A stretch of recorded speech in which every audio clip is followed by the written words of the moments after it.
बिस्मिल्लाहिर्रहमानिर्रहीम। अस्सलाम वालेकुम दोस्तों, आज है 16 अगस्त 2025, इस्लामाबाद सब्ज़ी मंडी। तो जी मेरे प्यारे भाई, आपको सब्ज़ियों के रेट बता देते हैं, लेकिन आप लोगों से भी गुजारिश है कि रेट आपने अपने दोस्तों अहबाब को भी शेयर करना है जी। लौकी का रेट है जी 80 रुपये किलो, 400 रुपये का 5 किलो। तो जी भिंडी का रेट चल रहा है जी 700 750 रुपये का 5 किलो, यानी कि 140 150 रुपये किलो।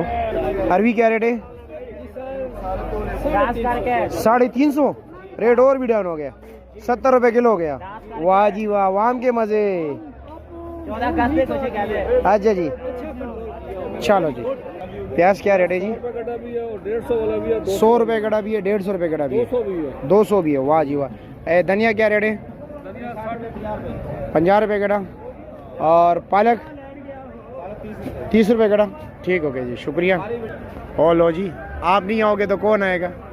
अदरक का रेट है जी 500 रुपया पर केजी, थाईलैंड वाला।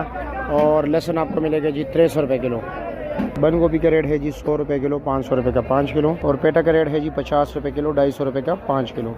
शिमले का रेट चल रहा है जी 1250 और 1300 1100 रुपये दड़ी। तोरी का रेट है जी 450 रुपये दड़ी, 90 रुपये किलो। और ये बैंगन क्या रेट है?